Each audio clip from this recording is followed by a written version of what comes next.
નમસ્કાર દર્શક મિત્રો, ફૂલ ગુલાબી વાતાવરણમાં આપ સર્વે દર્શક મિત્રોનું આપના માનીતા માહિતીસભર કાર્યક્રમ દીવાદાંડીમાં હાર્દિક સ્વાગત છે. મિત્રો, અમારા કાર્યક્રમના અમે જાતે જ વખાણ કરીએ એના બદલે મને એમ થયું કે ચાલો તમારામાંના જ એક દર્શક મિત્રના પત્રની વાત કરું. ખંભોળજથી શ્રી પ્રવીણભાઈ લખીને જણાવે છે કે જ્યારથી દીવાદાંડી કાર્યક્રમ શરૂ થયો છે એમના જીવનમાં તો ઘી કેળા થઈ ગયા છે. ઘીની વાત ફરી ક્યારેક કરીશું, અત્યારે તો કેળાથી શરૂઆત કરીએ.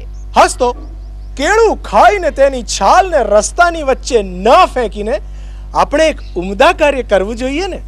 કેળાની છાલ પર પગ પડતા પગ તો લપસે જ છે, પણ સાથે સાથે કેળા ખાવાથી જીભ પણ લપસે છે એવું અમે સાંભળ્યું છે, પણ હા, હજી અનુભવ નથી થયો. અને આ કેળાની પાછળ એક વ્યક્તિ એવી તો આદુ ખાઈને પડી ગઈ છે કે એના જીવનમાં ઘી કેળા થઈ ગયા. એક વાત જણાવી દઉં કે નેશનલ રિસર્ચ ફોર બનાનાના ડાયરેક્ટર ડોક્ટર એસ સાથ્યામૂર્તિએ તેમણે કરેલા કેળાના અભ્યાસ બદલ તેમને બનાના કિંગ એવોર્ડ મળ્યો છે. અને આ એવોર્ડ મેળવનાર તે પ્રથમ ભારતીય વિજ્ઞાની બન્યા છે. બોલો મેરા ભારત મહાન. અરે દર્શક મિત્રો, કેળા જેવા લગભગ 12 માસ મળતા અને કાયમ કિફાયતી ભાવે મળતા કેળા પર સંશોધન કરીને ડોક્ટર એસ સાથ્યામૂર્તિએ ભારતને આંતરરાષ્ટ્રીય ખ્યાતિ અપાવી છે. તો ચાલો આ વ્યક્તિને અર્પણ છે આપણો આજનો આ વિભાગ, નામે આનું નામ માણસ.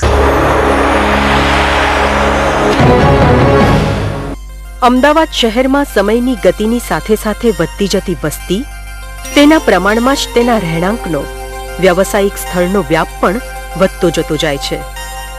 અમદાવાદ એક કોન્ક્રીટનું જંગલ બનતું જાય છે.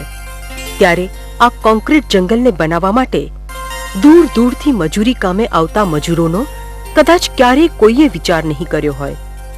જે મજૂરો શહેરના મહાકાય બિલ્ડિંગો ઉપરાંત નાના મોટા સુંદર મજાના મકાનો બનાવે છે, તેમને પોતાને માટે તો રહેવા માટે આસપાસ કે સરકારી જમીન ઉપર બનાવેલી નાની અમથી ઝૂંપડી જ હોય છે.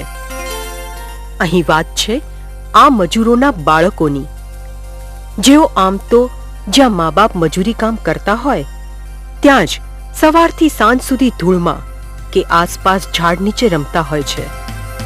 પરંતુ અમદાવાદની એક સંસ્થા હેલ્પલાઇન એજ્યુકેશન, તેણે ખૂબ જ ઉમદા કાર્ય શરૂ કર્યું છે, જેમાં તેઓ અમદાવાદમાં મજૂરી કામ માટે અને ખાસ કરીને બિલ્ડિંગ કન્સ્ટ્રક્શનના કાર્ય માટે સંકળાયેલા મજૂરો માટે તેમના બાળકોને નિઃશુલ્ક ભણાવવાનું અને ભણતરની સાથે સાથે બાળકોના ભવિષ્યનું પણ ઘડતર થઈ શકે તેવી પ્રવૃત્તિ શીખવવાનું કાર્ય સંસ્થા કરે છે.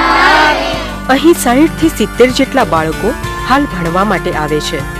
આ સંસ્થા સાથે સંકળાયેલા કર્મચારીઓ પોતાની સ્વૈચ્છિક સેવા દિવસ દરમિયાન આપી એક ઉમદા કાર્ય પૂરું પાડે છે. મને માનવ સેવા કરવાની ઈચ્છા હતી. અહીંયા જુદા જુદા બાળકો આવે છે. 2 વર્ષથી માંડીને 15 વર્ષ સુધીના પણ બાળકો આવે છે. નર્સરી વાળાને જુદી રીતના ભણાવવું પડે છે ને સિનિયર વાળાને જુદી રીતે ભણાવવું પડે છે. મને એવું થયું કે હું નાના છોકરાઓને કંઈક જ્ઞાન આપું. જ્ઞાન એ સૌથી મોટામાં મોટું દાન છે, અને દુનિયામાં ધનનું દાન આપવાવાળા તો ઘણા બધા મળી રહેશે, પણ જો જ્ઞાનનું દાન આપવાવાળા બહુ રેર કેસમાં મળશે. કે હા, બાળકોની જોડે રહીને મારે એમને એજ્યુકેશન આપવું છે.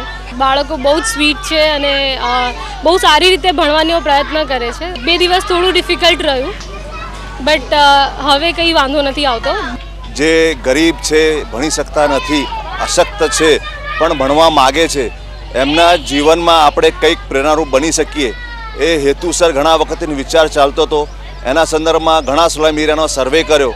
નારણપુરા મેઇન પુરુષની સામેની જગ્યા છે, જે આપણે લગભગ 125 ઝૂંપડાઓ છે સ્લમ એરિયાના, ત્યાં આપણે પહેલો પ્રોજેક્ટ ચાલુ કરીએ. આદિવાસી કે ગરીબ છોકરાઓ, નાના નાના બાળકો ઝૂંપડપટ્ટીમાં રહેતા હોય કે જેમને જ્ઞાન નથી, જેમના સંસ્કાર નથી કે એમના મા બાપો પણ જેમને જ્ઞાન લીધેલ નથી, એવા બાળકો જો એને જો અભ્યાસ કરવામાં આવે, આગળ લાવવામાં આવે તો એમનું ભવિષ્ય સુધરે. આમ તો આ વિકસિત જમાનાની અંદર આટલો સમય જો ટ્યુશન કરવા કે બીજા કોઈ કાર્યમાં વાપરે તો કદાચ તેઓ જરૂર 2-5 પૈસા કમાઈ શકે. પરંતુ અહીં તેઓ એક સમાજ સેવાનું ઉમદા કાર્ય પૂરું પાડે છે, અને તે પણ એવા બાળકોને ભણાવવાનું કે જેમના મા બાપ તો નહીં, પરંતુ પાછલી 3-4 પેઢીએ ભણતર વિશે વિચાર પણ નહીં કર્યો હોય.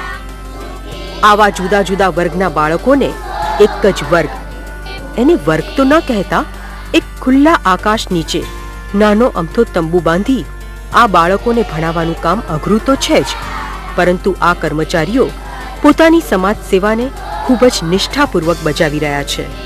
અને આ જ દિશામાં ભવિષ્યમાં ભણતરની સાથે સાથે એવા બાળકોના ભવિષ્યના ઘડતર અંગેની યોજનાઓ પણ તેઓ વિચારી રાખેલી છે.